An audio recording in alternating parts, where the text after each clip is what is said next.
শুভ সন্ধ্যা বন্ধুরা। আজ হলো 31 মে, 16 জ্যৈষ্ঠ, রবিবার।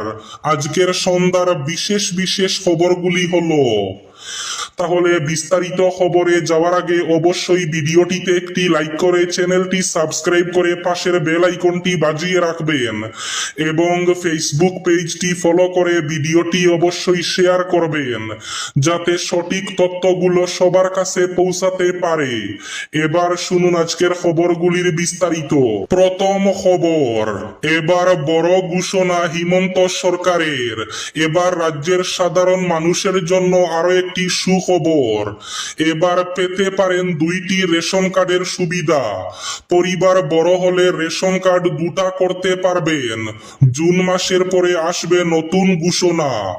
গরিব ও মধ্যবিত্ত পরিবারের স্বার্থে এই নতুন উদ্যোগের কথা ঘোষণা করেছেন হিমন্ত বিশ্ব শর্মা। এদিকে আগামী 5 জুন হবে মন্ত্রিসভার সম্প্রসারণ। ইতিমধ্যেই চূড়ান্ত হয়েছে সম্প্রসারিত মন্ত্রিসভার তালিকা। 7 থেকে 12 জন বিধায়ক মন্ত্রিত্ব পেতে পারেন বলে সম্ভাবনা রয়েছে। আগামী 5 জুন মন্ত্রিসভার সম্প্রসারণের কথা সামাজিক মাধ্যমে নিজে জানিয়েছেন মুখ্যমন্ত্রী হিমন্ত বিশ্ব শর্মা। রাস্তায় নামাজ বন্ধ হলে অন্য ধর্মীয় উৎসবও নিষিদ্ধ করতে হবে বললেন আসাদুদ্দিন ওয়াইসি। রাস্তায় নামাজ আদায় নিয়ে চলমান বিতর্কের মধ্যে অল ইন্ডিয়া মজলিসি ইত্তেহাদুল মুসলিমিনের প্রধান আসাদুদ্দিন ওয়াইসি বলেন, যদি রাস্তায় নামাজ পড়াকে ভুল বলা হয় তাহলে একই নীতি সব ধর্মের ক্ষেত্রেই সমানভাবে প্রযোজ্য হওয়া উচিত। তিনি ধর্মীয় স্বাধীনতা নিশ্চিতকারী ভারতীয় সংবিধানের 25 নম্বর অনুচ্ছেদের কথা উল্লেখ করে এ মন্তব্য করেন।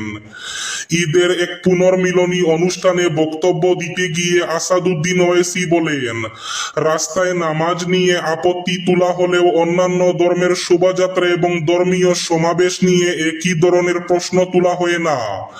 এটিকে তিনি দ্বৈত মানদণ্ড হিসাবে আখ্যা দেন। তিনি বলেন, সংবিধানের 25 নম্বর অনুচ্ছেদের কথা মনে রাখুন। যদি রাস্তায় নামাজ পড়া ভুল হয় তাহলে সব ধর্মের উৎসব রাস্তায় আয়োজন করা ভুল। বকরি ঈদের দিন একাদশ শ্রেণীর পড়ুয়াকে কুপিয়ে খুন। উত্তরপ্রদেশে এনকাউন্টারে খতম অভিযুক্ত। উত্তরপ্রদেশের গাজিয়াবাদে একাদশ শ্রেণীর এক ছাত্রকে নৃশংসভাবে কুপিয়ে হত্যার ঘটনায় মূল অভিযুক্ত আসাদকে এনকাউন্টারে খতম করল পুলিশ।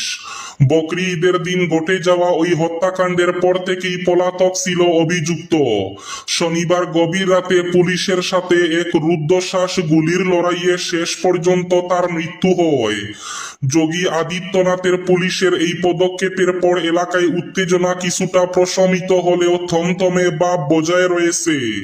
উল্লেখ্য, গত বৃহস্পতিবার বকরি ঈদের দিন গাজিয়াবাদের খুরা এলাকায় সূর্য প্রতাপ চৌহান নামে 17 বছর বয়সী একাদশ শ্রেণীর এক ছাত্রকে ধারালো অস্ত্র দিয়ে এলোপাতাড়ি কুপানোর অভিযোগ উঠে আসাদ ও তার দলবলের বিরুদ্ধে।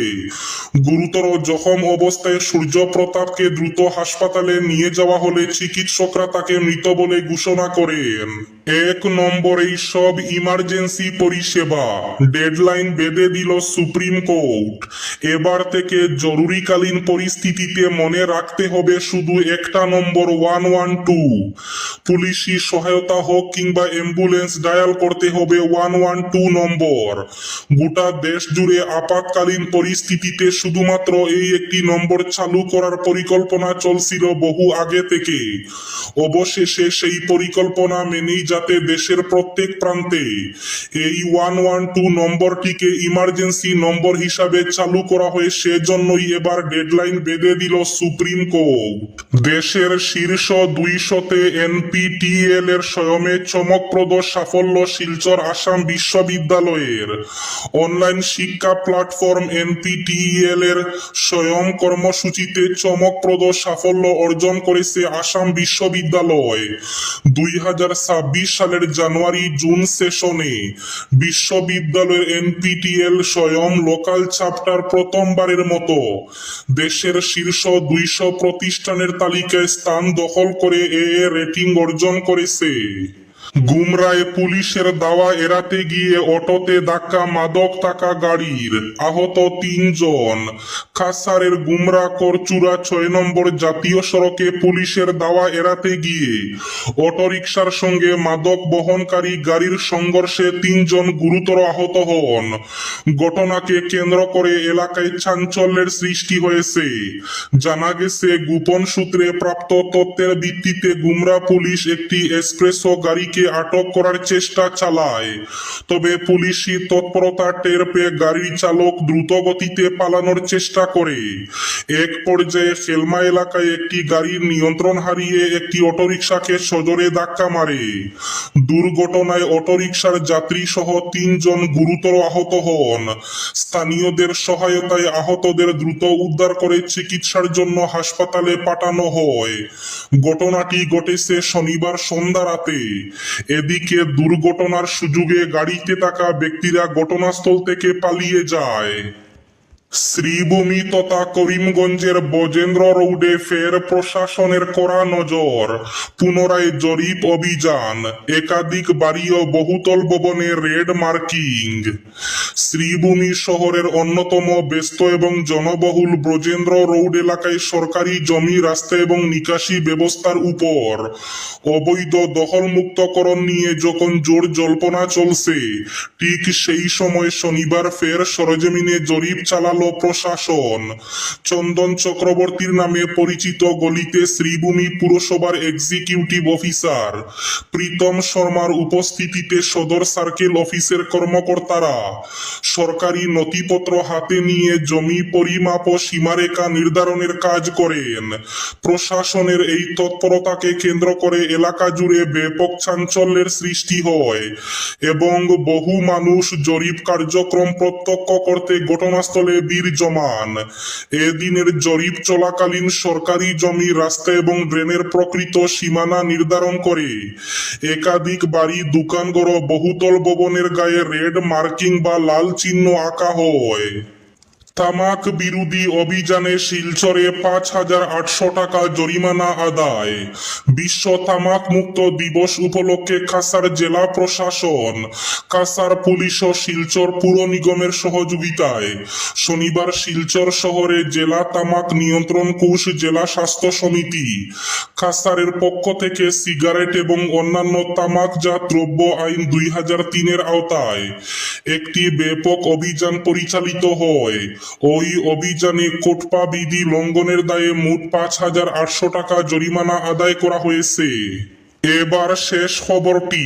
হাইলাকান্দি জেলার এক বেসরকারি ডায়াগনস্টিক সেন্টারের চরম গাফিলতি ও রক্তের রিপোর্টে মারাত্মক গরমিলের জেরে এক গর্ভবতী মহিলার প্রাণ সংশয়ে তৈরি হওয়ার চাঞ্চল্যকর ঘটনা সামনে এসেছে।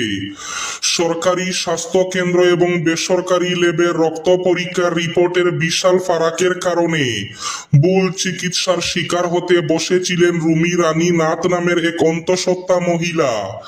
বেসরকারি ল্যাবের ভুল রিপোর্টের উপর ভরসা করে চিকিৎসকরা তাকে রক্ত না দিয়েই বাড়ি পাঠিয়ে দেওয়ার মাত্র 2 দিনের মাথায় মৃত্যুর মুখে ডলে পড়তে বসেছিলেন ওই রোগী। ল্যাব কর্তৃপক্ষের এই মারাত্মক খামখেয়ালিপনার বিরুদ্ধে ইতিমধ্যে এলাকায় তীব্র ক্ষোভের সৃষ্টি হয়েছে।